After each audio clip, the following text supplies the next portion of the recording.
Hello and welcome to the JSA studio. I am your host, as always, Nathan, and today I'm coming at you with a college football weekend preview. We're going to be talking about all the games that I'm going to be paying attention this week. But before we talk about yesterday's game and get the video started in earnest, I am going to take this time to ask you to like, comment, and subscribe. And now with the intro done and out of the way, there's only one thing left to do, and that's to get started. We're going to be talking about the games that were actually played yesterday. We're going to start up here at the top of this list with North Dakota State versus Colorado. And this game proved to me two things that I believed were correct. North Dakota State is as good as a below average Power 5 football team. I do think that they did not play their best game this week, North Dakota State. I don't think Colorado did either. However, if North Dakota State was part of the Big 12, I think they'd still probably figure a way to get 6, 7, maybe even 8 wins if they got lucky. That is a very good football team. If we put them in the American or the MAC or the WAC or something, they might damn well win that division as well. So this is a really, really solid team, North Dakota State, the team that I'm talking about. Colorado, on the other hand, to me, has a first-round probable top 10 pick at quarterback. And that was another suspicion that I think had confirmed. Shedeur Sanders is legitimately a first-round caliber quarterback. Right now, he's my QB1. He probably won't be my number one overall prospect, but he is almost certainly, I think, going to end up being in the top 10. He is the QB1 of this draft class right now. And another thing that I didn't necessarily have confirmed, I kind of knew this last year as well, but Travis Hunter is a wide receiver at the next level. He's not a DB. He's a first-round caliber wide receiver that has special traits. However, as a quarterback, he's probably a day 2 pick because he is a little bit small, and he is probably, as a defensive back, either going to have to move into the slot full-time or become a safety at the next level if he's going to play DB. And I don't really see a reason why he should play defensive back at the next level. I think he's a full-time wide receiver at the next level, and I think he's a borderline top 10 caliber prospect as a wide receiver. I think he's wide receiver 3 for me right now, behind Traquan McMillan from, or is that his name? I don't remember. The kid from Arizona, and Luther Burden, the kid from Missouri. Those are my 1 and 2. And then right now, I've got Travis Hunter at 3. He could rise, he could fall, I don't know. But Travis Hunter is a first-round caliber wide receiver. He is not a first-round caliber defensive back, in my opinion. The other 3 games I'm kind of talking about because they are in the Big Ten. Howard versus Rutgers. Rutgers, once again, looks like a honestly pretty solid team. I think they've got a good chance to get to that 6-win mark and get to a bowl game. Eastern Illinois versus Illinois. That one I'm not so sure about. Eastern Illinois is not very good. Neither is Howard, but Illinois, I thought, looked decent, but I don't trust the talent, and I don't trust the coach as much as I trust Greg Schiano for Rutgers. So whether or not Brett Bielema can get that team going and being a consistent bowl contender, I think is still up in the air. I believe a lot of their success earlier on in his era was largely due to the fact that they kind of got lucky and had 2 fantastic defensive tackles and a couple of really, really good defensive backs as well. So they kind of hit home runs on like 6 straight at-bats, and then now they're falling back down to the mean and maybe entering a home run drought. North Carolina versus Minnesota. Those are 2 evenly matched teams. Even though North Carolina's starting quarterback got hurt, I don't know the severity of that injury, but it did not look good. They do have a very talented backup quarterback, North Carolina does. However, Max Johnson is a blow. Losing him, not having him on the team, that is a blow for North Carolina. I don't think they're going to be as good as they were last year anyway. The ACC, I think, is weaker than it was last year as well, but so I don't really know. I think they've got a decent chance to end up at 7 or 8 wins. Minnesota really needed this win. Looking at their schedule, there are not a lot of games that I would predict them to win. They really needed this game if we were going to talk about getting Minnesota to a bowl game.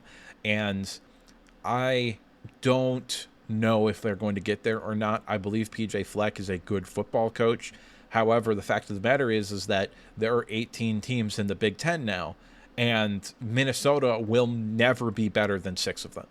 Like Ohio State, Michigan, Penn State, Oregon, USC, probably Washington are those 6 teams that Minnesota is just never going to be able to compete with them in terms of resources, in terms of play on the field, in terms of quality of player and development and facilities and money to go to the coaching staff. It's just not going to happen. They also have a serious problem at the quarterback position, which has been their downfall, and PJ Fleck just has not shown the ability to find somebody that can even play at a competent level at that position. Moving on to tonight's games, these are the 3 that I'm kind of paying attention to. Temple versus Oklahoma. I'm only going to look at that because Oklahoma, I have had some takes about Oklahoma in the past, and I am going to kind of keep them in my peripheral. Mainly that I think this is a 7-5, 8-4 caliber football team this year, and I don't really ever see them being better than that in the SEC. I think they are... I believe the phrase that I used when they announced they were joining the SEC was Oklahoma will never be relevant again. They haven't been relevant since they announced that and lost Lincoln Riley, and I don't believe they are ever going to be relevant again going forward. Now moving on to something that is actually interesting to me, Florida Atlantic University versus Michigan State University. We're going to get a look at Smith's MSU team. And more importantly than that, we're going to be looking at Adrian Chiles, the quarterback for this team. I believe that Chiles is a phenomenally talented quarterback. I think there are several teams that are much better teams than Michigan State that would rather have Chiles than the quarterback that they have on their team. And who that teams are, I can tell you it's not Oregon. And the rest of the Big Ten teams, well, I'll leave that to you, Michigan State fans, as far as who I'm directly talking about right now, because there's 3 teams that I'm thinking of. I am excited to see this team. I think that Michigan State is going to be a vastly improved team this year from last year, but I think it's going to take 2, maybe 3, or even 4 years before we can start looking at MSU as like a consistent 8, 9, 10 win program. I think there is a high probability that you're going to fluctuate greatly in the next coming years. So you might go 7-5 this year, you might go 5-7, and then you might go 9-3, or you might go 8-4 this year, and you might go 4-8 next year, and then you might go 6-6 the year after that. This is a rebuild job that is going to take a while. This is not going to be an overnight type of thing like it was with Mel Tucker after 1 year of being mediocre, and then the next year in 2021 you were really, really good. I don't think that's going to happen. I don't think you have the talent for that right now. However, I think that the offense is going to genuinely be good this year with Chiles at the quarterback position. And the defense, I think, is going to be bad, not disastrous. So I think the defense is going to get maybe slightly better, and I think the offense is going to get significantly better this year. And finally, we have Western Michigan versus Wisconsin. Again, another Big Ten team. I'm going to try to talk about every Big Ten team every week. However, this game right here is not particularly all that interesting. It's, I guess, going to be interesting to see what Tyler Van Dyke looks at the quarterback position for this team, because it is a guy that has a ton of talent. Like, if you watch him throw the football, that's a first-round arm. Like, he's got big-time talent for the position. It didn't work out at Miami. It kind of worked out in his first year as a starter, and then it didn't work out every other year. So I don't know if he's going to be able to come into Wisconsin and be really, really good. I also think that I have some questions about the offensive line and the ability to run the football. I think the defense will be solid. I don't think it's going to be a great or elite unit by any stretch of the imagination. However, year 2 under Luke Fickell, I think this is a team that is going to improve. They have a more manageable schedule than a lot of other teams in the Big Ten. So I think there's a possibility we could see 7 or 8 wins for this Wisconsin team. However, I believe that their future is relatively bright going forward. I think that is a program that is on the up and up right now. Moving on to Saturday at the noon time slot.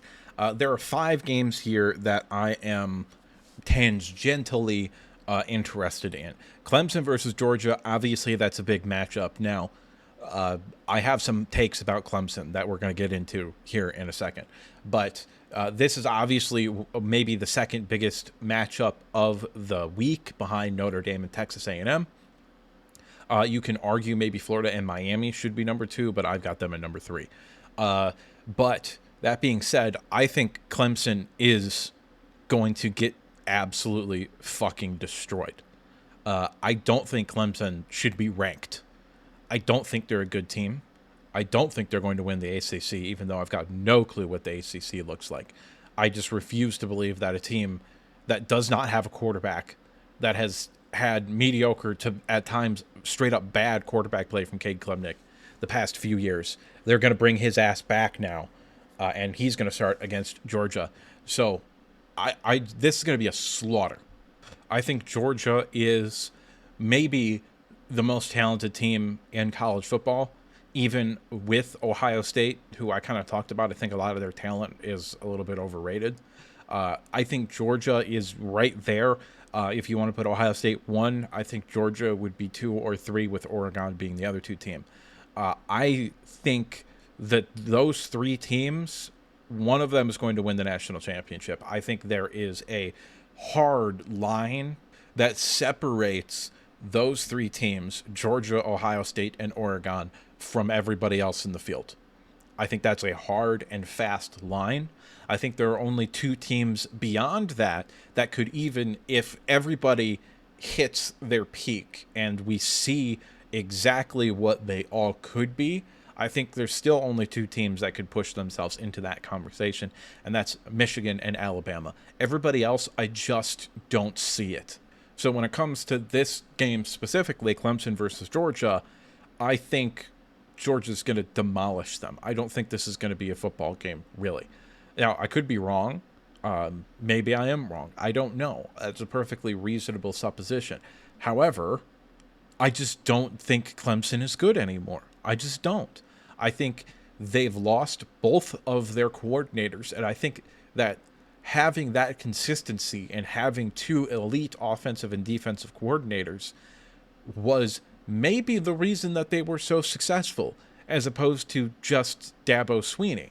The problem with having a coach that doesn't call plays offense or defense is you are completely beholden to his ability to develop talent in the coaching staff, as well as his ability to develop talent on the field. And it's really, really, really hard to do both of those things at the same time. And Dabo Swinney, I don't think is doing that at Clemson anymore. Second game I'm going to spend a little bit of time talking about is Penn State versus West Virginia. This game is going to tell me more about Penn State than it's going to tell me about West Virginia. A lot of people think Penn State are the 3rd best team in the Big Ten. I'm not in that group. I think it's Michigan. I'm not even sure Penn State is number 5 because I'm actually pretty high on USC.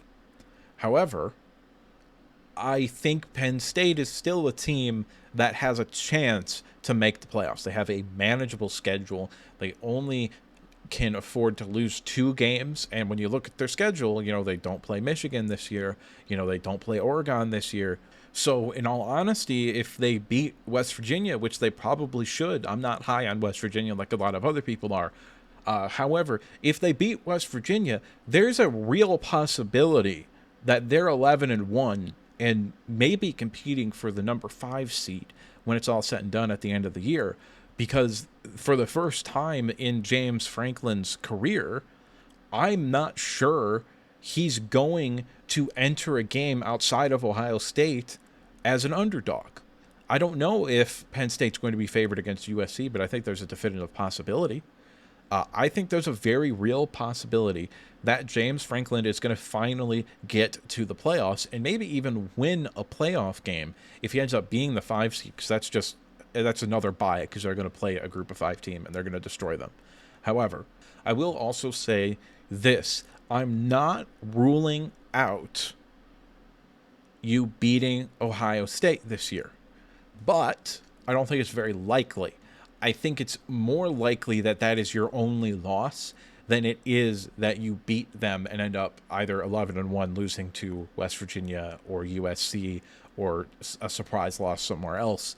I think it's more likely that you end up 11-1 with your only loss being to Ohio State. It's probably more likely you end up 10-2 losing to USC and Ohio State than it is that you end up 11-1 or 12-0 beating Ohio State.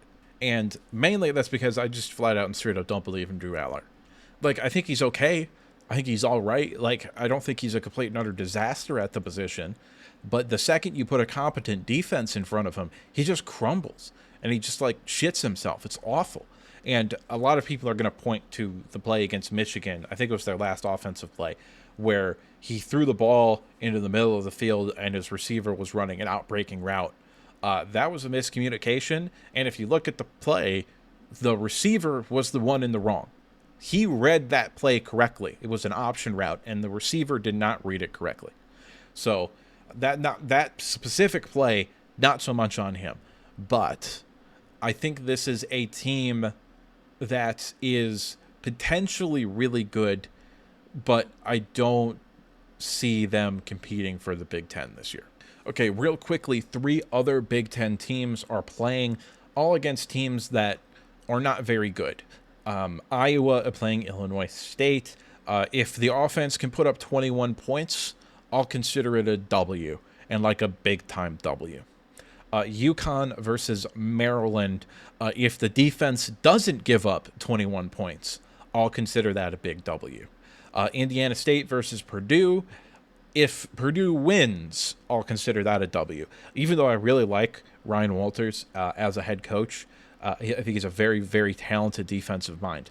However, I'm not sure it's going to work out with him at Purdue. But we'll see if he can get the W here against Indiana State. Moving on to the 3:30 time slot here. 4 games I'm tangentially interested in. Miami versus Florida is obviously the big one. That's the game I'm probably just going to have on the TV for the most part. Florida International versus Indiana. Again, I am looking forward to seeing what that program looks like on the field. A lot of transfers, new coaching staff. We'll see how that looks. University of Texas, El Paso, or UTEP versus Nebraska.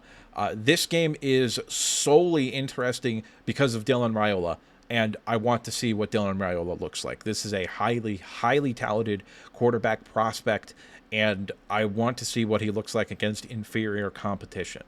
Next week, they're going to play Colorado, and honestly, Nebraska should win that game too. However, I want to see what they look like before I go making proclamations about how good they're going to be. Miami of Ohio versus Northwestern. Northwestern kind of shocked the world last year. I was not a believer in them being able to win 6 games last year, but they kind of shocked everybody and got to a bowl game and looked pretty competent while doing it. Okay, now that I got those 3 sort of games out of the way, let's circle back to the top here. Miami versus Florida. There are a lot of people talking about Florida like they aren't what they are, and that's a mediocre football team. Florida's going to struggle to get to 6 wins, and I don't think that's because they have the most difficult schedule in college football, although they do. I think if they had an average college football schedule, they'd probably go 7-5 or 8-4. I'm not a believer in this team. I don't think they're a good team. I don't think Billy Napier is a good coach. I just don't. I think Florida is going to trick themselves because they end up 7-5 this year with the most difficult schedule in college football. They're going to trick themselves into giving Billy Napier another year when he shouldn't have it. And then when they go 6-6, 7-5 again next year, you're going to fire Billy Napier when you should have honestly fired him last season. I don't think he's a good football coach. I just don't. Miami, on the other hand, who I also don't think has a good football coach in the former Oregon guy, Mario Cristobal. However, I do think they have a really, really good quarterback, which is not something I can say about Florida. I think Cam Ward is legitimately one of the 10, maybe even 5 best quarterbacks in the country. He's a tremendously physically talented quarterback. He's got a good arm. He's a fantastic athlete.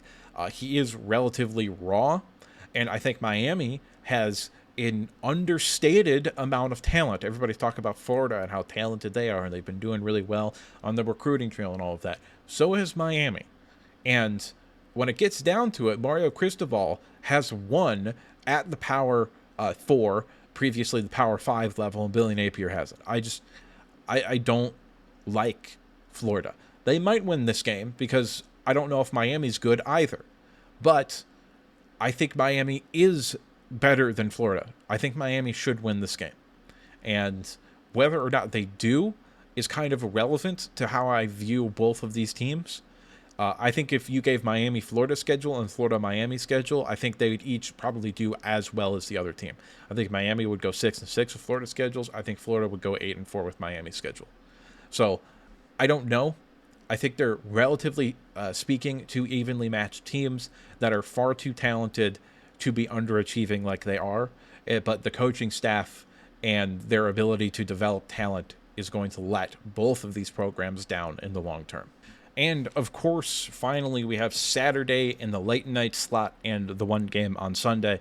I don't care about Florida State or Boston College. I'm not going to talk about it on Monday.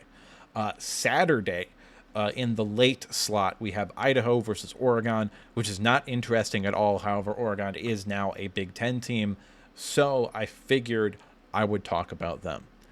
Notre Dame versus Texas A&M, obviously that's the big late game thing here, and kind of like Miami versus Florida, I think there's your two fake teams that don't have real football coaches.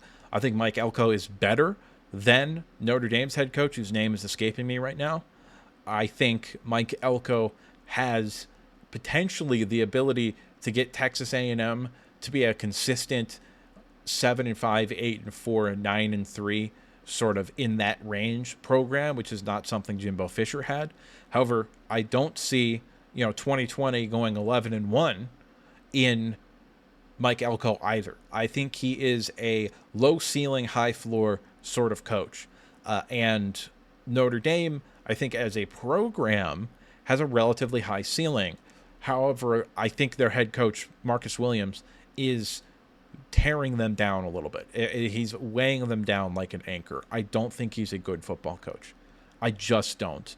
I think hiring from within with Brian Kelly, who is not a known developer of coaching talent, was not a good idea. I don't understand that thought process. I think they really could have done better if they had gone out and gotten somebody else. However, as far as this game goes, I think Texas A&M should win. I think they're a better matchup against Notre Dame. I don't believe in Notre Dame's quarterback, Riley Leonard, transfer from Duke at all. And I do think that Connor Wingman, I believe is his name, the quarterback for Texas A&M, is a talented quarterback. I think he has a better offensive line than Notre Dame does. I think that he has a better receiving core than Notre Dame does. I think Texas A&M gets the W in that matchup. You have Fresno State versus Michigan. Obviously, I'm going to be watching this game as my main focus. Michigan is my main team. I'm going to be excited to see who starts at quarterback, whether that's Alex Orji, like I think it will be, or Davis Warren. If you go back and look at my Michigan quarterbacks video, which a lot of fans gave me shit for, even though they were objectively wrong now that we are in the future, I said Jack Tuttle was not going to fucking start, and the two people actually competing for the job were Davis Warren and Alex Orji, and I tended to lean towards Alex Orji because I believe that Alex Orji has a higher ceiling than Davis Warren, but I also believe because of the running ability, he has a higher floor than Davis Warren. However, I think Davis Warren would be more consistent on like a play-by-play basis than Alex Orji. And Michigan might just say, hey, if we don't make any mistakes on offense, we got a pretty good chance at going 10-2 and making the playoffs. So maybe we just kind of roll with Davis Warren out there and we don't make any of the mistakes on offense. However, this is still probably a top 3 to 5 defense in the country. I think they have a top 5 running back in the country in Donovan Edwards. I think they have an offensive line, which in the offensive line breakdown video that I did for Michigan, I think is going to be better than Michigan's offensive line last year. And Michigan's offensive line was a top 10 unit last year. I think Michigan's offensive line this year is going to be really, really, really good. They have the best defensive line in the country, and it's not a discussion. They have potentially a first-round pick at the second level, and they have like 5 or 6 draftable caliber players in the secondary, if we count Rod Moore, who got hurt. And I think this is still a tremendously talented team. I think the goal should be 10-2, and I really am looking forward to seeing Michigan this weekend. The game on Sunday, USC versus LSU. This is the game I'm most excited for. That game is going to be the one that I'm going to watch with the most interest, I think, outside of Fresno State versus Michigan. Because these are two teams that I don't really know what to make of right now. LSU, I've got massive question marks at quarterback. I've got massive question marks on the offensive line, and the defense was awful last year. So I don't know what they're going to look like. USC, I have massive question marks at quarterback. I have question marks about the offensive line, and I don't know what the defense is going to look like. These are two very similar teams. They won games last year by just scoring more points than the other team could. And I do not know if this game is going to show us what either team is going to look like. However, I will say this. I trust USC's coaching staff way more than I trust LSU's coaching staff. And I think Brian Kelly is a phenomenal football coach. I think he's a top, probably at this point, 5 head coach in all of college football. I like Brian Kelly a lot. I don't like anybody else on that staff. USC, I like Lincoln Riley. I love DeAnton Lynn, who is their defensive coordinator, who was UCLA's defensive coordinator this past season. I love him. I think he's a phenomenal defensive football coach. And I think Lincoln Riley kind of had his Jim Harbaugh 2020 moment this past season, where he kind of had to look in the mirror and be like, okay, I can't keep calling games like I'm calling games and get where I want to get to. Because when you call games like USC has called games since Lincoln Riley got there, and when he was calling plays at Oklahoma, you can't play defense. And it's not that you can't recruit the talent or they're not showing up at the right time, they're not in the right spot. It's not so much any of that. It's just that they're playing 90 snaps a game. And when your defense is playing 90 snaps a game, you're not going to play good defense. That's not the way that it works. So if you're an elite offensive mind, in order to have a defense that's at least average, which if you have an elite offense, you need at least an average defense to win a national championship or to win a conference championship. In order to have a defense that's at least average, you have to dial back the offense a little bit. Because you can't have an elite offense and an elite defense. That's not the way that it works. There's not a team in the history of college football that had both. So you kind of have to pull that back a little bit. And if you have an elite defense, just like if you have an elite offense, you kind of have to adjust what you're doing in offense in order to have that elite defense. So I don't know what either of these teams are going to look like. And I don't know who's going to win. However, I believe in USC's future as a football program more than LSU's right now. But that's just me, and what do I know? I'm just some asshole on the internet giving you his opinion. To this point, I'd like to remind you to like the video if you liked it, subscribe if you want to see more content like this, and if you disagree with me at any point, or you just have something to say, go ahead and drop a comment down in the comment section below. And now, with the outro done and out of the way, there's only one thing left to say, and that's that I'll see you next time.